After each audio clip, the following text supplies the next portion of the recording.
Audiolibro. Evidencia que exige un veredicto. Por Josh McDowell. El juicio. Marcos 14, 61 al 64. Mas él callaba y nada respondía. El sumo sacerdote le volvió a preguntar y le dijo: ¿Eres tú el Cristo, el Hijo del Bendito? Y Jesús le dijo: Yo soy. Y veréis al Hijo del Hombre sentado a la diestra del poder de Dios y viniendo en las nubes del cielo.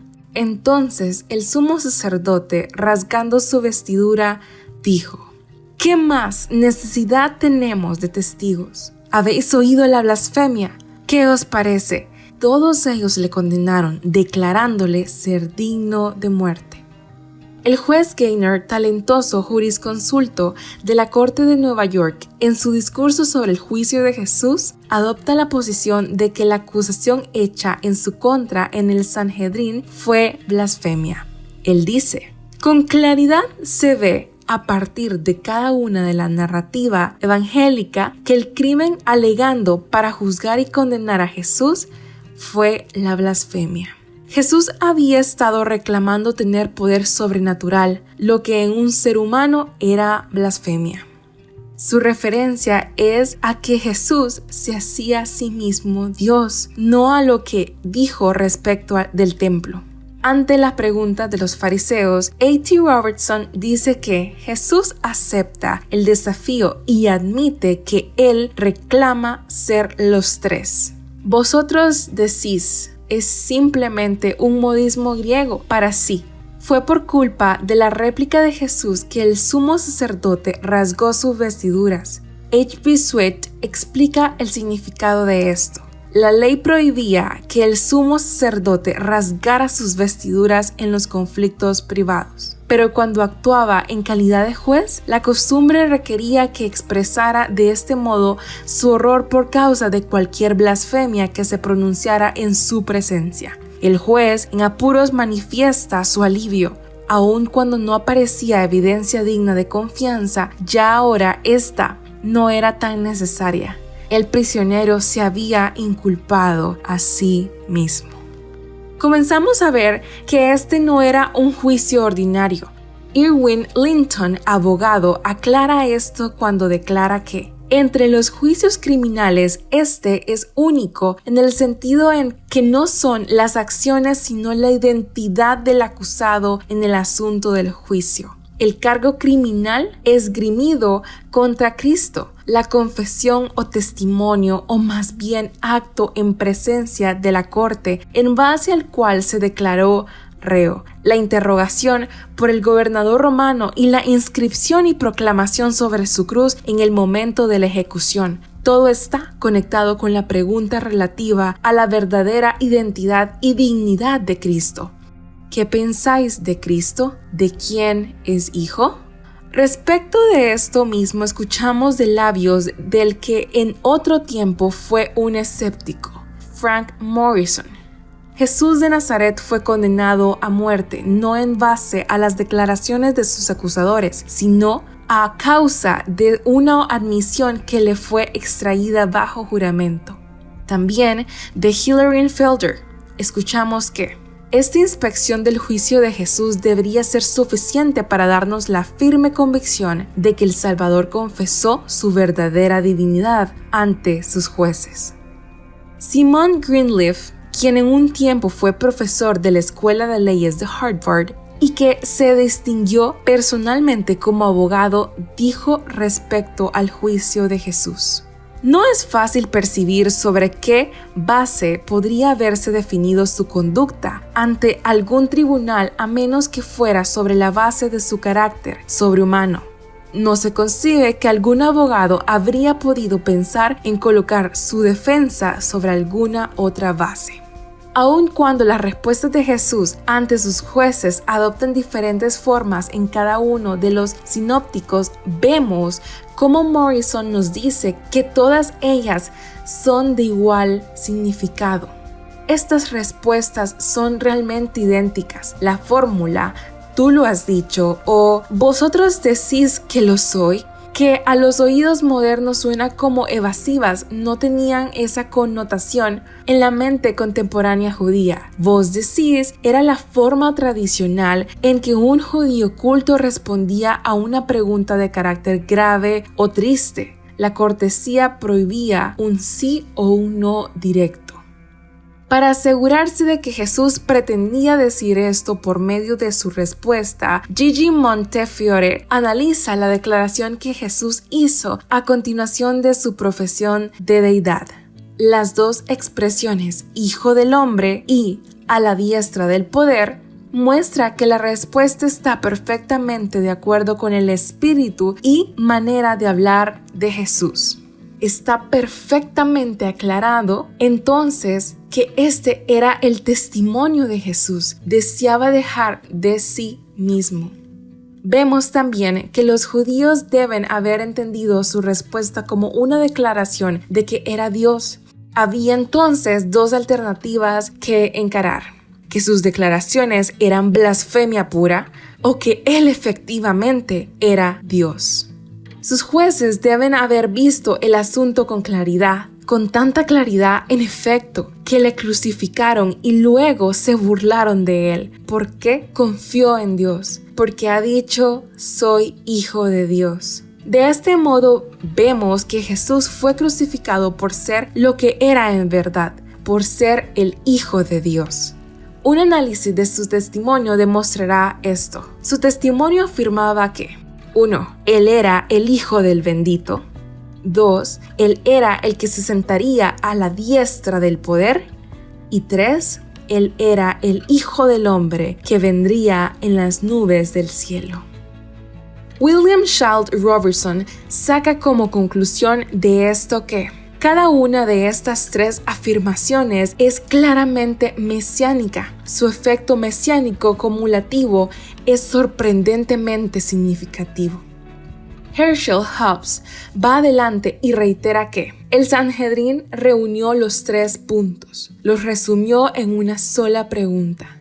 ¿Eres tú el Hijo de Dios? La pregunta de ellos requería una respuesta afirmativa. Era el equivalente de una declaración afirmativa por parte de ellos, de modo que Jesús simplemente replicó, vosotros decís que lo soy. Por consiguiente, Él hizo que ellos admitieran su identidad antes de que le encontraran formalmente culpable de muerte. Fue una hábil estratagema por parte de Jesús. Él no habría de morir simplemente por su propia admisión de deidad, sino también porque ellos lo habrían hecho. Según ellos, no habría necesidad de otro testimonio, porque ellos mismos lo habían oído.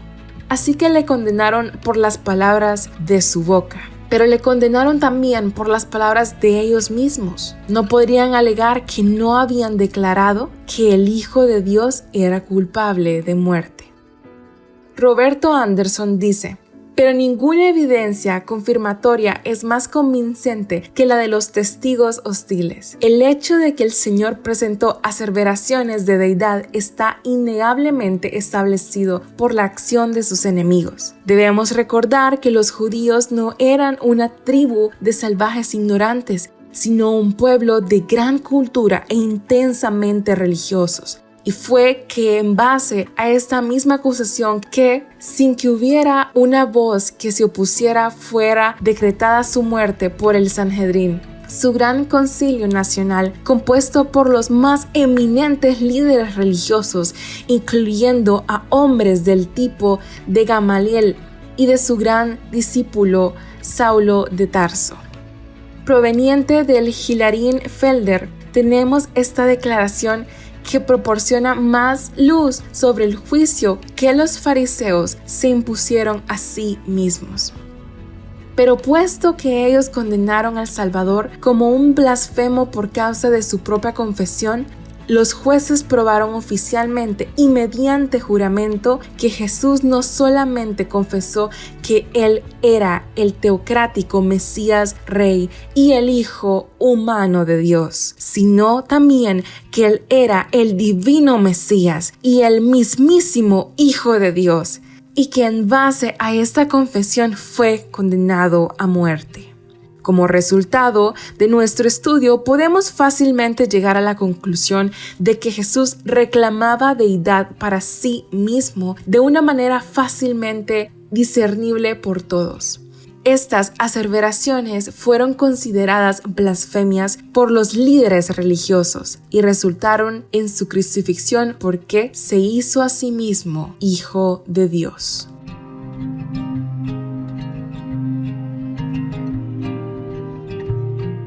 Otras aseveraciones. Igualdad con el Padre. Juan 10:30-33. ¿Reclamó Jesús ser Dios en otras partes de las narraciones? Los judíos dicen que lo hizo, como podemos verlo en este pasaje. Yo y el Padre, uno somos. Entonces los judíos volvieron a tomar piedras para apedrearle. Jesús les respondió: muchas buenas obras os he mostrado de mi Padre. ¿Por cuál de ellas me apedreáis? Le respondieron los judíos diciendo: por buena obra no te apedreamos, sino por la blasfemia, porque tú, siendo hombre, te haces Dios. Una interesante y reconfortante implicación sale a luz cuando se estudia el significado de las palabras en griego. Con la ayuda de A.T. Robertson, hallamos que uno es neutro, no masculino, no una persona, sino una esencia o naturaleza. Robertson añade luego: esta viva declaración es el clímax de las afirmaciones de Cristo en lo concerniente a la relación entre el Padre y Él. Provoca la ira descontrolada de los fariseos. Es demasiado evidente entonces que en las mentes de los que escucharon esta declaración no había duda de que Cristo afirmaba ante ellos ser Dios. Por esto, los judíos podían considerar la palabra de Jesús únicamente como blasfemia y procedieron a tomar el juicio en sus propias manos. Estaba establecido en la ley que la blasfemia habría de ser castigada por apedreamiento en Levítico 24:16. Pero estos hombres no dejaban que los procesos debidos de la ley tomaran su curso. No estaban preparando una acusación con el fin de que las autoridades pudieran adoptar la acción requerida. En su furia se preparaban para ser jueces y ejecutores a la vez. Volvieron, puede ser una referencia a su intento de apedrearle. Juan 8:59. La respuesta de ellos elimina toda posibilidad de que Jesús sea amenazado con ser apedreado por causa de sus buenas obras. Más bien, es la blasfemia. Ellos definitivamente comprendieron su enseñanza, pero puede preguntarse uno, ¿se detuvieron ellos a pensar si sus reclamaciones eran ciertas o no? Juan 15:17 y 18. Jesús le respondió: mi Padre hasta ahora trabaja y yo trabajo. Por esto los judíos aún más procuraban matarle, porque no solo quebrantaba el día de reposo, sino que también decía que Dios era su propio Padre, haciéndose igual a Dios. Un estudio etimológico del libro Word Pictures of the New Testament por A.T. Robertson proporciona algunas muy interesantes aclaraciones. Jesús dice claramente: mi Padre, no nuestro Padre, reclamando de este modo una relación muy peculiar con el Padre. Hasta ahora trabaja. Jesús se pone a la par con la actividad de Dios y de este modo justifica el haber obrado esa sanidad en el Shabbat. También es digno de notar que los judíos no se referían a Dios como mi Padre. En el caso de que lo hicieran, completarían la declaración con en el cielo. Sin embargo, Jesús no hizo esto. Más bien, Él hizo una reclamación que los judíos no podían interpretar de otro modo cuando llamó a Dios mi Padre. Jesús da a entender también que mientras Dios está trabajando, Él, el Hijo, trabaja igualmente. Una vez más, los judíos entendieron que la idea involucrada era que Él era el Hijo de Dios. A consecuencia de esta afirmación, la animosidad de los judíos ha crecido, aun cuando principalmente lo que ellos buscan es perseguirle. Su deseo de matarle va en aumento. Yo soy. Juan 8:58. Jesús les dijo: de cierto os digo, antes que Abraham fuese, yo soy. Les dijo: de cierto os digo, antecedido por un doble amén, el más fuerte de los juramentos. nuestro Señor reclama el incomunicable nombre del ser divino. Los judíos reconocen su significado y horrorizados buscan apedrearle. ¿Cómo recibieron los judíos esta declaración? Tal como Henry Alford nos dice, toda exégesis desprejuiciada de estas palabras debe reconocer en ellas una declaración de la preexistencia esencial de Cristo. Marvin Vincent, en su World Studies in the New Testament, escribe que la afirmación de Jesús es la fórmula para el absoluto y eterno yo soy. En base a las referencias del Antiguo Testamento, podemos descubrir el significado de yo soy.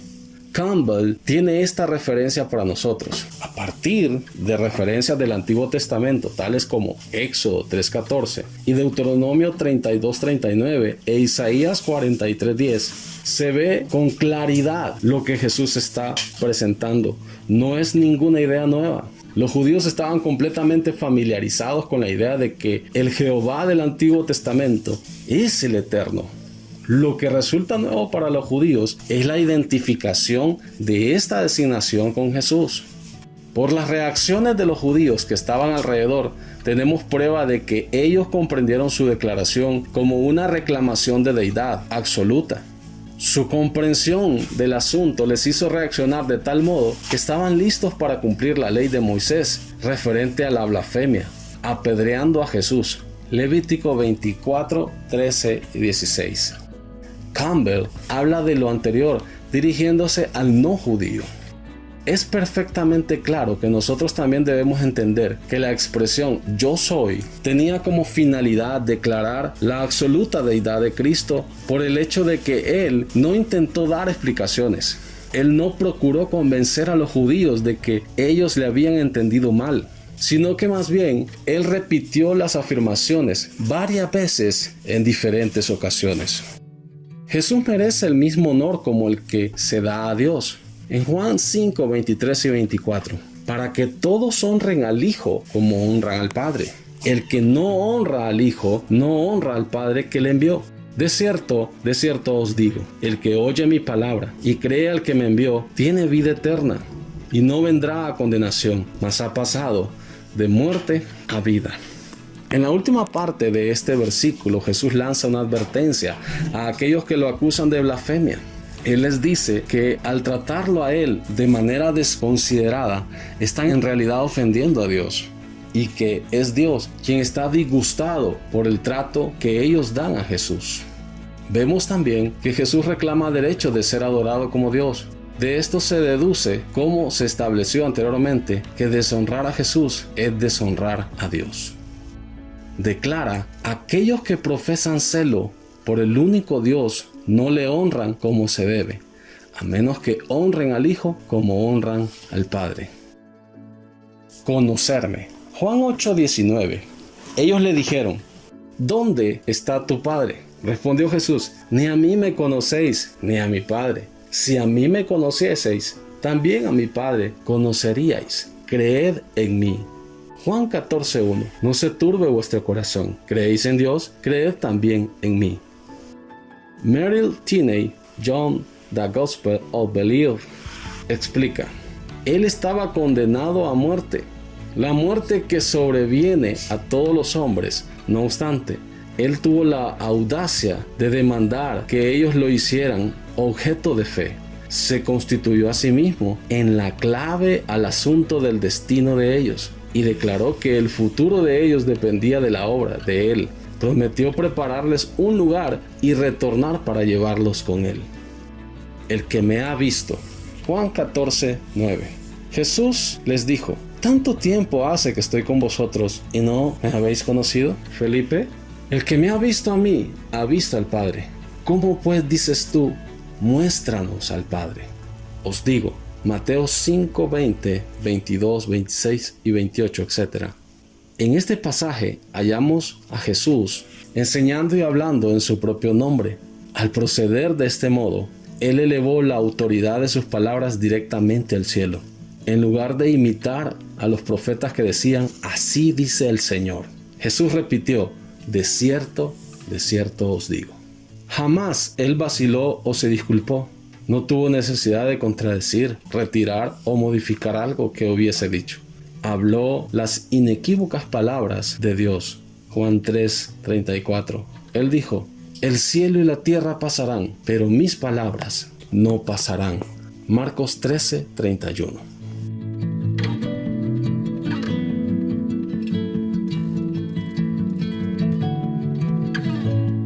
Solicitó y aceptó adoración como Dios. La adoración reservada únicamente para Dios. 1. Postrarse en homenaje es el más grande acto de adoración y veneración que puede realizarse para Dios. Juan capítulo 4, versículo 20 al 22. Hechos capítulo 8, versículo 27. 2. Adoración en espíritu y en verdad. Juan capítulo 4, versículo 24. 3. Al Señor tu Dios adorarás. Mateo capítulo 4, versículo 10. Lucas capítulo 4, versículo 8. Jesús recibió adoración como Dios y la aceptó. 1. El leproso se postró ante él, nos dice Mateo capítulo 8, versículo 2. El hombre que había nacido ciego después de ser sanado le adoró. Esto nos dice Juan capítulo 9, 35-39. 3. Los discípulos le adoraron diciendo: verdaderamente eres hijo de Dios. Mateo capítulo 14, versículo 33. 4. Luego dijo a Tomás: pon aquí tu dedo y mira mis manos, y acerca tu mano y métela en mi costado, y no seas incrédulo, sino creyente. Entonces Tomás respondió y le dijo: Señor mío y Dios mío. Jesús le dijo: porque me has visto, Tomás, creíste. Bienaventurados los que no vieron y creyeron. Juan capítulo 20, versículo 27 al 29. Jesús contrastado con otros. 1. Cornelio, el centurión, cae a los pies de Pedro y adoró. Y Pedro le responde diciendo: levántate, pues yo mismo también soy hombre. Hechos capítulo 10, versículo 25 y 26. 2. Ante el ángel de Apocalipsis, Juan cae a sus pies para adorarle, y el ángel le dijo que era un consiervo y que Juan debiera adorar a Dios. Apocalipsis capítulo 19, versículo 10. Como puede verse, Jesús exigió y aceptó adoración como Dios. Este hecho fue el que condujo a Thyssen a escribir si él es un engañador o si se ha engañado a sí mismo, y en todo caso, si no es de Dios, entonces no es bueno. Lo que dijeron otros. Pablo, Filipenses 2, versículo 9 y 11, dicen: por lo cual Dios también le exaltó hasta lo sumo, y le dio un nombre que es sobre todo nombre, para que en el nombre de Jesús se doble toda rodilla de los que están en los cielos y en la tierra y debajo de la tierra, y toda lengua confiese que Jesucristo es el Señor, para gloria de Dios Padre. Tito capítulo 2, versículo 13 dice: aguardando la esperanza bienaventurada y la manifestación gloriosa de nuestro gran Dios y Salvador Jesucristo. Juan el Bautista. Y descendió el Espíritu Santo sobre él en forma corporal, como paloma, y vino una voz del cielo que decía: tú eres mi Hijo amado, en ti tengo complacencia. Lucas capítulo 3, versículo 22. Pedro. Probablemente la más famosa afirmación de Pedro se halla en Mateo capítulo 16, versículo 15 y 17. Él les dijo: ¿y vosotros? ¿Quién decís que soy yo? Respondiendo Simón, Pedro dijo: tú eres el Cristo, el Hijo de Dios viviente. Entonces le respondió Jesús: bienaventurado eres, Simón, hijo de Jonás, porque no te lo reveló carne ni sangre, sino mi Padre que está en los cielos. Acerca de esto, Shefra y Chrysler escriben que en lugar de reprenderlo por imprudente, como seguramente lo habría hecho un profeta o un dirigente religioso, Jesús bendice a Pedro por su confesión de fe. A través de todo su ministerio, Jesús aceptó oraciones y adoración como si efectivamente le perteneciera. Pedro confirma su creencia en los Hechos capítulo 2 versículo 36. Sepa pues ciertísimamente toda la casa de Israel, que a este Jesús a quien vosotros crucificasteis, Dios le ha hecho Señor y Cristo.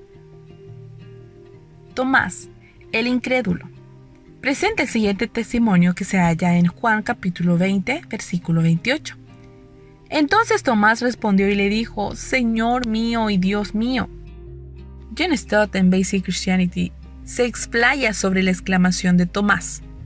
El domingo siguiente después de la Pascua, el incrédulo Tomás se halla junto con los otros discípulos en el aposento alto cuando aparece Jesús. Él invita a Tomás a que palpe sus heridas y Tomás, sobrecogido de temor, exclama, Señor mío y Dios mío. Podemos verlo en Juan capítulo 20, versículo 26 al 29. Jesús acepta la designación. Reprende a Tomás por su incredulidad, pero no por causa de su adoración. El escritor de Hebreos. Hebreos 1, versículo 8. Mas el Hijo dice, tu trono, oh Dios, por el siglo del siglo. Cetro de equidad es el cetro de tu reino. Una vez más, la evidencia es conclusiva. Jesucristo es llamado Dios en las Escrituras. Esteban. Hechos capítulo 7, versículo 59. Y apedreaban a Esteban mientras él invocaba y decía, Señor Jesús, recibe mi espíritu. Esteban solicita aquí de Jesús precisamente lo que Jesús solicitó del Padre mientras se hallaba en la cruz, por lo cual Esteban le concede a Jesús las cualidades de la deidad. Conclusión. William Biederworth extrae una conclusión muy apropiada de la evidencia. Esta es que el hombre que lea el Nuevo Testamento y no sea capaz de ver que Cristo reclama ser más que verdaderamente un hombre, podrá mirar al cielo durante el mediodía de un día sin nubes y no verá el sol. Para concluir, citamos las palabras de Juan, el apóstol amado. Hizo además Jesús muchas otras señales en presencia de sus discípulos, las cuales no están escritas en este libro, pero estas se han escrito para que creáis que Jesús es el Cristo, el Hijo de Dios, y para que creyendo tengáis vida en su nombre. Juan capítulo 20, versículo 30 y 31.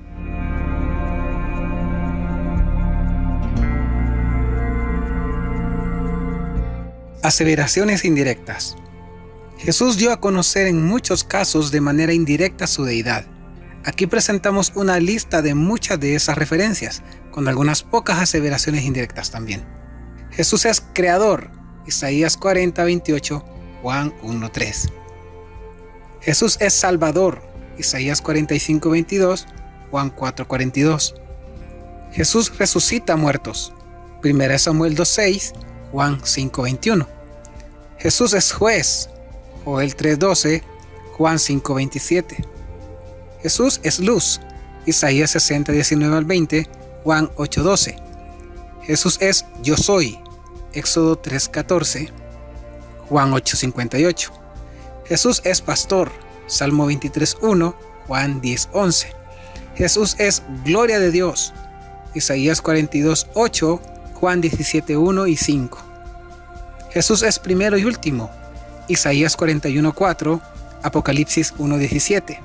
Jesús es redentor, Oseas 13, 14, Apocalipsis 5, 9. Jesús es novio, Isaías 62, 5, Apocalipsis 21, 2.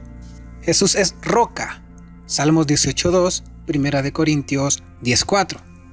Jesús es perdonador de pecados, Jeremías 31, 34, Marcos 2, 7 y 10. Jesús es adorado por ángeles, Salmos 148, 2, Hebreos 1, 6. Jesús es buscado en oración en todo el Antiguo Testamento y Hechos 7, 59. Jesús es creador de ángeles, Salmos 148, 5, Colosenses 1, 16. Jesús es confesado como Señor, Isaías 45, 23, Filipenses 2, 11.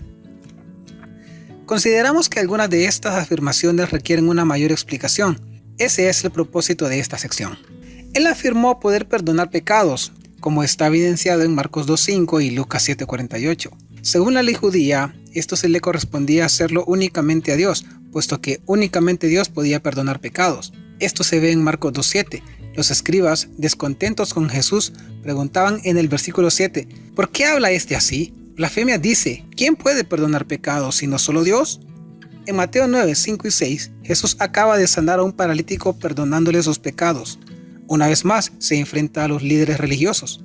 En estos versículos, Jesús pregunta qué sería más fácil decir, tus pecados te son perdonados o levántate y anda.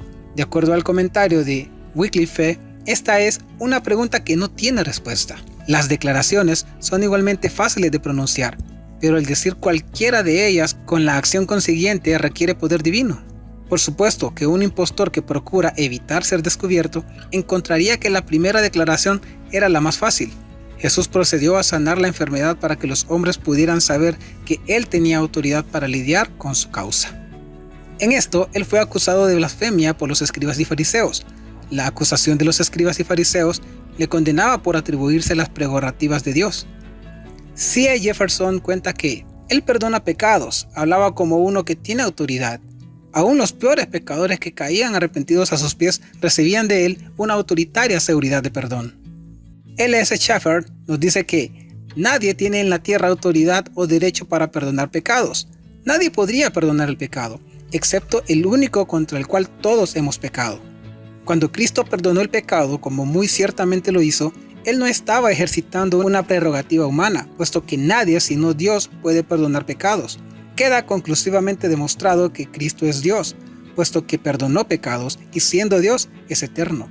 Él no solamente perdonó pecados que hubieran sido cometidos contra Él, sino que perdonó los pecados de un individuo contra otro, lo que hasta aquel tiempo era algo inaudito.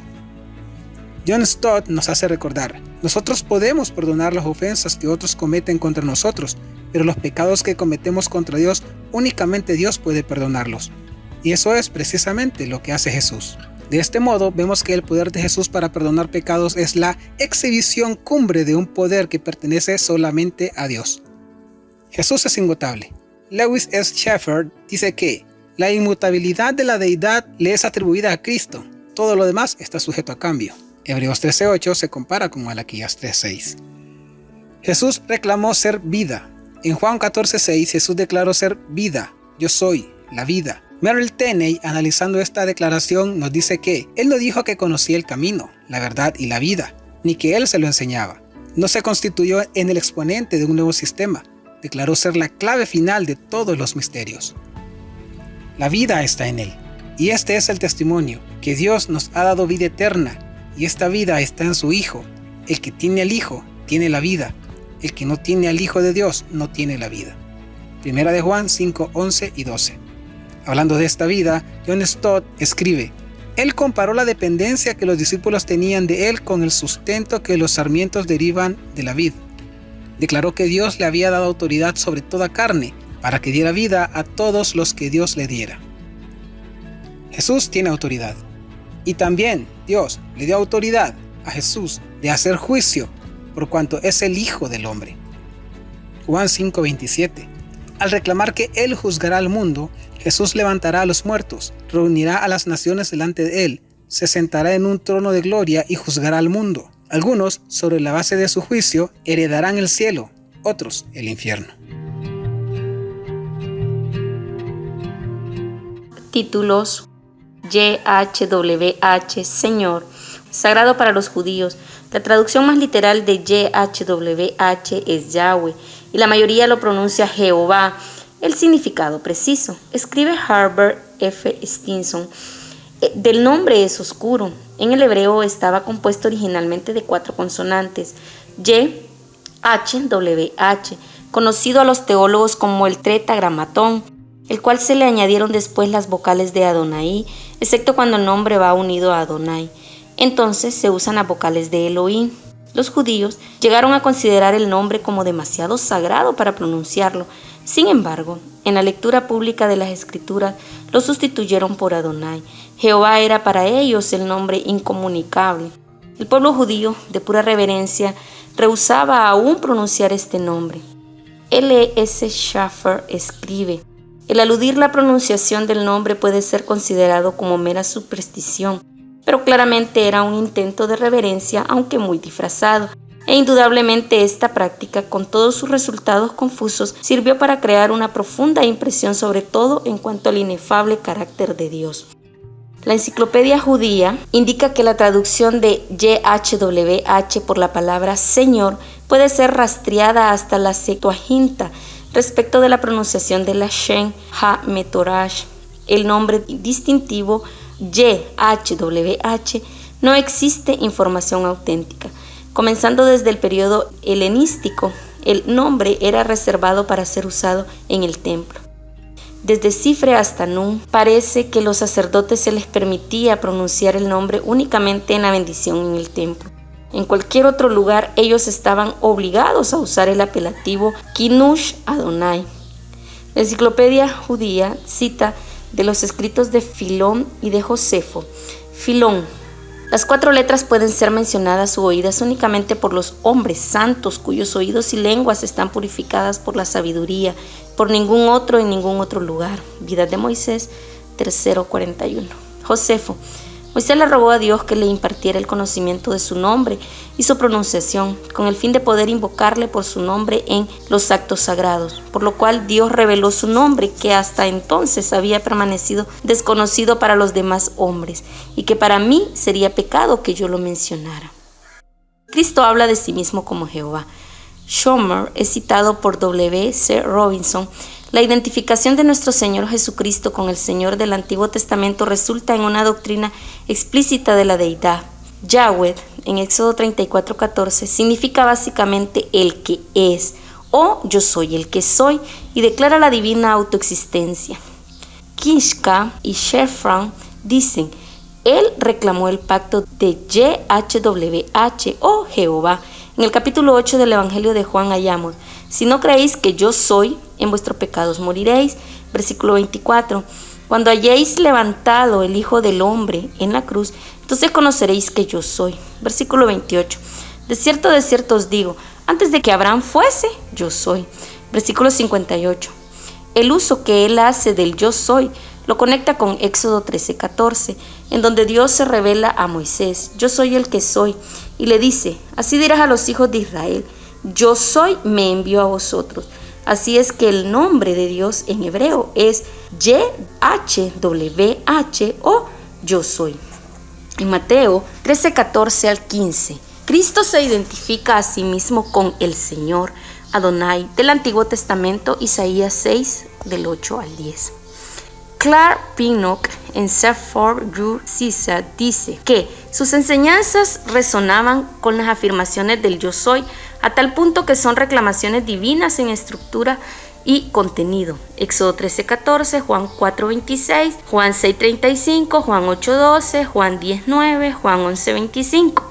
En Juan 12:41, Cristo es descrito como aquel al cual vio Isaías en Isaías 6:1. También Isaías escribe, dice William C. Robinson, del precursor de Jehová: preparad camino a Jehová. Isaías 40:3. Cristo dio su apoyo a la declaración de los samaritanos que decían: sabemos que verdaderamente este es el Salvador del mundo, el Cristo. Juan 4:42. Desde el Antiguo Testamento esto puede designar únicamente a Jehová Dios. Oseas 13:14 declara: yo soy Jehová tu Dios. No conocerás, pues, otro Dios fuera de mí, ni otro Salvador sino a mí. Hijo de Dios. Hilary Fielder relata que Gustavo Dillman, el erudito mejor informado respecto del idioma arameo hablado por Jesús, se ve forzado a hacer esta confesión: en ninguna parte podemos hallar que Jesús proclamara ser el Hijo de Dios, de tal modo que ello significara meramente una relación religiosa y ética con Dios, la que otros podrían y realmente deberían también poseer. Jesús ha dado a entender inequívocamente a los hombres que Él no es simplemente sino el Hijo de Dios. H. F. Stevenson comenta que es cierto que el término Hijo de Dios se usa para designar a los hombres, Oseas 1:10, y a los ángeles en el Antiguo Testamento, Génesis 6:2, Job 1:6, Job 38:7. Pero en el Nuevo Testamento el título Hijo de Dios es usado en relación con nuestro Señor y por Él de un modo muy diferente. En cada caso, implica que Él es el único, el Hijo unigénito, coigual y coeterno con el Padre. En los repetidos usos del término Hijo, en yuxtaposición con el Padre, existe una declaración explícita de su afirmación de igualdad con el Padre y la fórmula de verdad de la Trinidad. Juan 10:33 al 38, Juan 3:35, Juan 5:19 al 27, Juan 6:27, 14, 13, Marcos 13:32 y Mateo 23:9 al 10.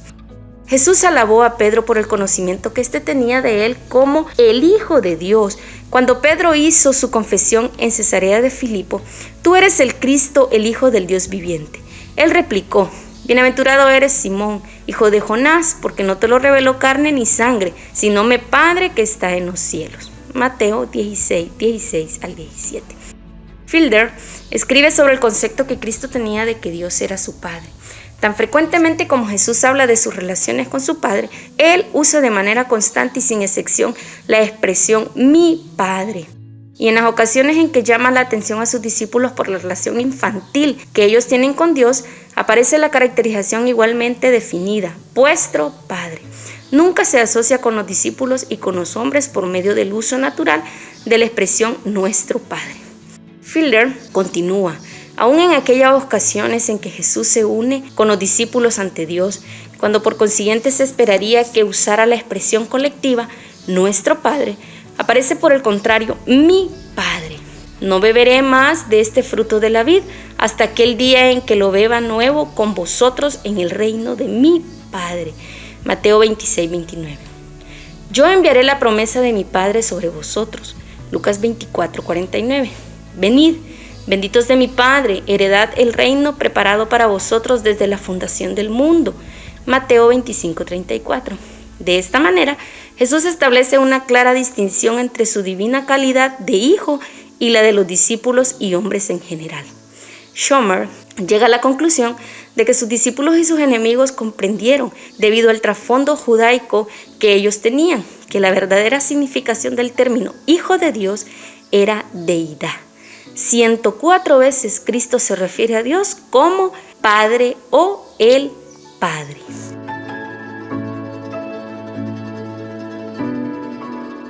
Hijo del Hombre.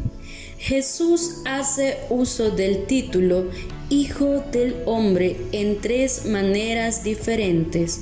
1. Refiriéndose a su ministerio terreno. Mateo 8:20. 2. Cuando predice su pasión. Mateo 12:40. 3. En su enseñanza respecto de su segunda venida. Mateo 13:41.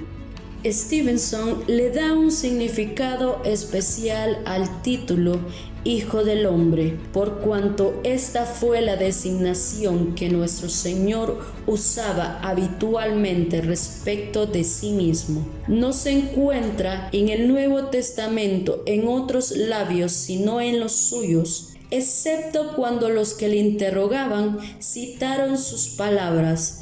Juan 12:34. Y en la ocasión de la exclamación extática de Esteban en el momento de su martirio. He aquí, veo los cielos abiertos y al Hijo del Hombre que está a la diestra de Dios. Es claramente un título mesiánico, como lo reconocieron los judíos. Juan 12:34.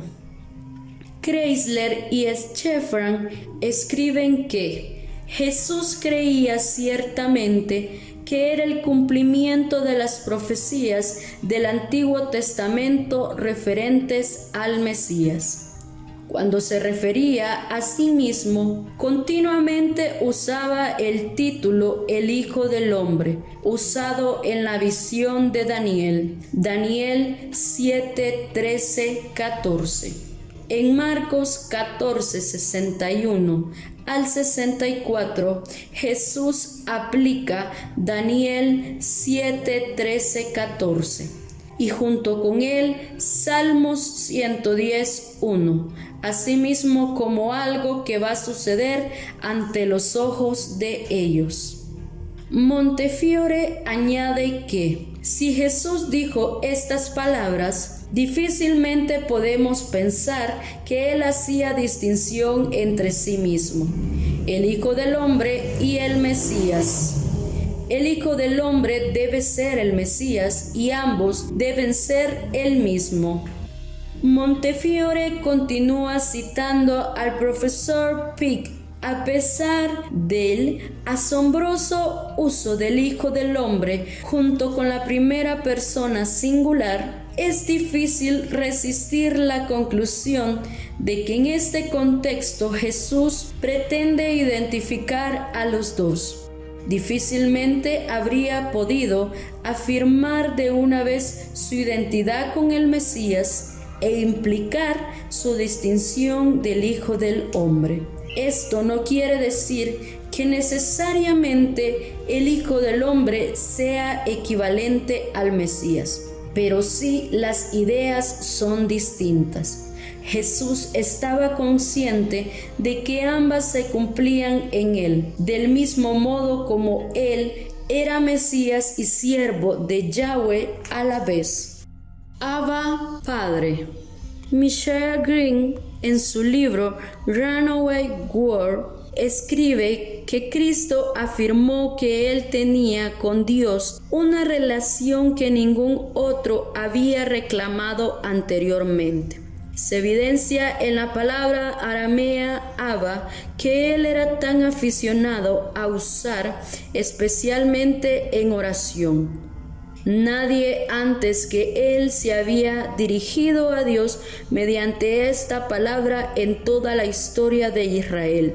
Sucede que es la palabra íntima y familiar que usaría un niño para llamar a su papá. Sin duda, los judíos estaban acostumbrados a orar a Dios como Padre, pero la palabra que usaban era Avinu, un apelativo que se usaba esencialmente para pedir misericordia y perdón. En el modo en que Jesús dirigía a Dios, Abba, no existe una apelación por misericordia. Se trata de la palabra familiar, de la más estrecha intimidad. Esa es la razón por la cual él hacía una diferencia entre su propia relación con Dios como Padre y la de otras personas. Es interesante que ni siquiera David, con la intimidad que tenía con el Padre, no habló a Dios como Padre, sino que dijo que como el Padre se compadece Jehová. Salmo 103:13. Cristo usó a menudo la palabra Padre en oración.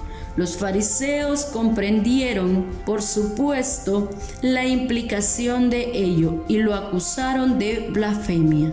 Juan 5:18. Sino que también decía que Dios era su propio Padre, haciéndose igual a Dios. Y ciertamente, a menos que fuera igual a Dios, sus palabras eran blasfemas.